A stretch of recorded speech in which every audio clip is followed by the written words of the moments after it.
How you guys doing today? My name is Bryson with First Half Threads, and today we are going to be talking about water-based printing and everything that goes into printing with water-based inks.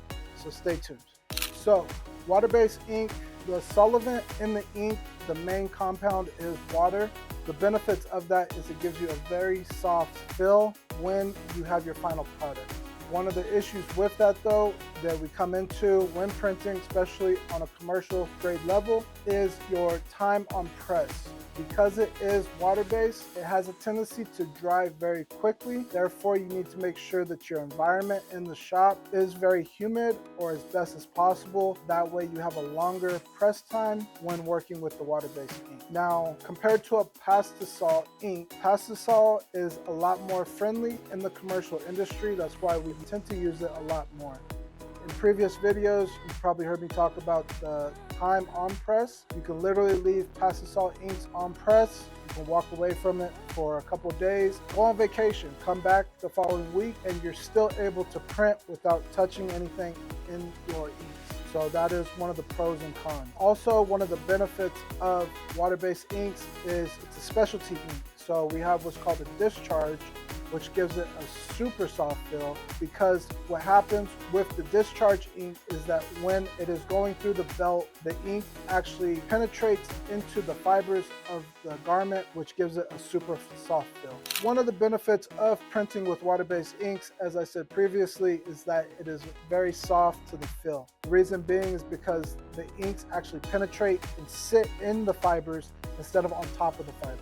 With pastissol inks, the ink actually sits on top of the shirt, on top of the fibers, and in the name, it's actually made out of plastic. So that's why it's sometimes hard to the feel. Now you can use additives when printing pastissol inks to mimic water-based, which I do recommend. It gives you a perfect medium. One, it's a softer feel, and it's a lot easier when you're on press in your shop because you do have a longer time on press when working with it. One of the disadvantages of working with water-based inks is the opacity. Water-based inks, because water is the main solvent, gives it a very low opacity in the actual ink itself. So it is recommended that when you are printing on it to use a lighter colored shirt. If not, I recommend using some kind of discharge to give it a higher opacity when you are printing. Along with that, as stated before, another con is that it does not give you long print time because it will start to dry on the screen. One thing I like to do when printing with water-based inks is I like to have just a spray bottle with some simple water in it. So I will use a spray bottle when printing with water-based inks. Reason being is before putting the ink on the actual screen, I will just go ahead and give it a couple quick squirts to allow the emulsion to kind of suck up the water before putting the actual water-based ink on there. Reason being is it's going to give you a lot more play when your screen is not already dry. In addition to that, whenever I'm changing out shirts or whatever, I will also just periodically spray the screen just to keep it lubricated. It's very important to keep it lubricated throughout the process. Again, if it dries, you're going to be chasing it for the rest of the time. So you always want to keep the ink moving around on the screen. If you're doing multiple colors, or even again, as you're placing shirts onto the buttons, make sure that you keep your screen flooded at all times. This is going to help with your durability with the ink itself. If you don't have a forced air dryer, it is recommended to use some kind of retardant. This helps with the curing process. Because you are printing with water-based inks, it is important that your inks are going to need a longer cure time, so you need to really slow down your belts. That's why it is important to try to upgrade your tunnel dryer or your flash dryer to forced air if you know that you are going to be doing a lot of water-based jobs, or if it's a one-off job. Again, a lot of ink companies already supply a retardant. It's just a quick additive that you will put into the inks, and this will help it to cure a lot faster if you're not using forced air. Let's go ahead and just work through a quick test print. So what we'll end up doing, again, just a quick water bottle with some water in it, and just give it a couple squirts.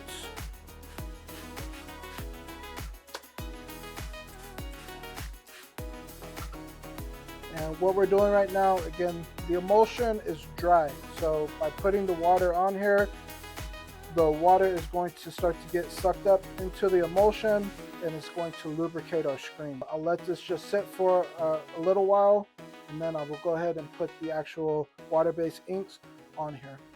We're just going to be doing a simple single color print. All right, so from here, again, this is just a test print, so just working it out until we get the consistency that we want. I personally use old shirts from messed up orders. We all do it, so I'm not gonna pretend to you guys like every single shirt that I print comes out good. So I always just print on regular t-shirts from previous orders. You can get fiber papers to test print on, but to me that's just an added cost for the shop. If I'm already having spoilage from other orders, honestly I just like to print on those. So that's me. You guys do whatever works best for you. But as you can see here, we have a nice clean print. And again, you might say that that was a lot of water, but as you can see, the end result is good. We haven't even flashed this or gone over it multiple times.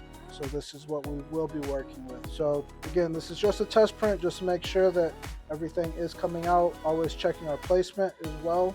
And from here, we're good to go. And as you can see, the screen was flooded. As I was talking to you guys, I kept the screen flooded. And that's why I'm saying that whenever you're off doing other things, to keep it flooded. If not, again, your actual image will begin to dry, and from there it really turns into a nightmare with trying to force that ink back through the screens. I'm comfortable with this print, so we're going to go ahead and tape off our registration marks. The registration marks on this are very small. You can have big registration marks, small registration marks. Because this is a single color print, it doesn't need to be brain surgery, so that's why this one's pretty small. So I'll go ahead and just tape off the registration marks. That way it does not show up on the actual order. So we've got 2 more to do.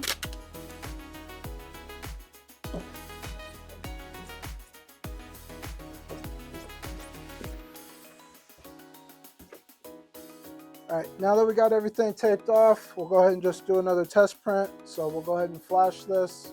Again, the flash dryer that we are using here at the shop is forced air as well, and this is all just to help with faster production. Again, if you're not using a retardant, then it really turns into a nightmare when printing water-based, so keep that in mind. Forced air tunnel dryers are a pretty hefty ticket. I would recommend to just go ahead and purchase a flash dryer, forced air flash dryer first. Kind of works the both of both worlds. You can flash dry before actually getting onto the dryer. You don't have to worry about it.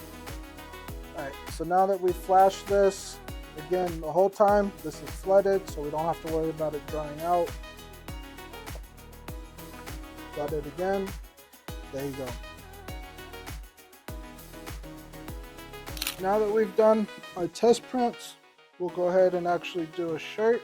Let me show you guys how to actually place a shirt onto the platen. So, tips of the industry, most of your shirts are going to have side seams that go directly down. Some, like a Gildan 5000, won't actually have, but you kind of just wing it at that point in time. But literally just hold the shirt by the seams. From there, we take our thumbs and kind of peel the shirt back. The reason why we want to peel the shirt back is when you're placing it onto the platen, this kind of avoids any kind of inks or anything actually getting on the outside of the shirt. So once you have it peeled back, kind of just shimmy it down. Each platens are different. These are complete rectangle platens, so always come from the seams to the edge and then pull up and back just a little bit.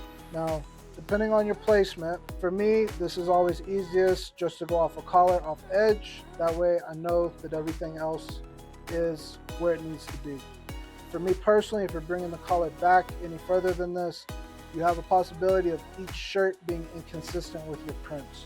But whatever works best for you and your shop. Now that we've gotten that lined up good, let's go ahead and press. Again, water-based. I cannot stress this enough to always keep the screen flooded.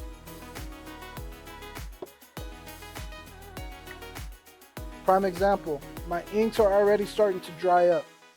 So with this being said, now we have to kind of finesse the inks and really work it through to try to catch back up. There you go.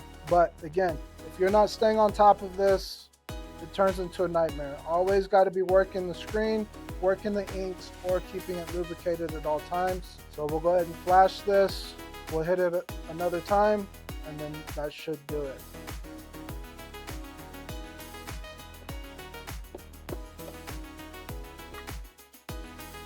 Coming together very nicely, you guys.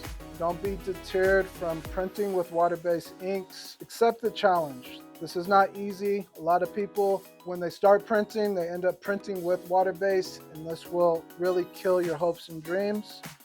Don't give up on it, and just keep trying to print.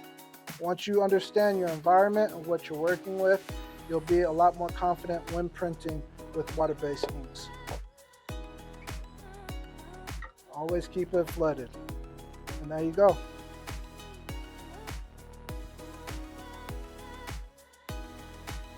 So again, with this being said, this is low opacity. So if we were using pastosol inks or discharge, this would be a lot more vibrant. But again, we are printing on a light colored shirt, so it really pops a little bit better.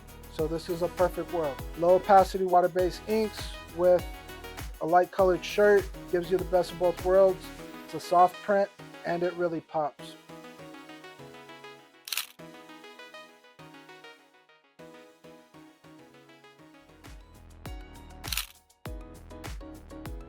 So water-based ink printing really takes a lot of finesse, but as you can see, the results speak for themselves. So if you're looking for a soft print and eco-conscious, hit us up, First Half Threads. And there you have it, water-based inks by First Half Threads. Thank you for taking the time out to watch this video. Don't forget to hit the like and subscribe button. Stay tuned for more.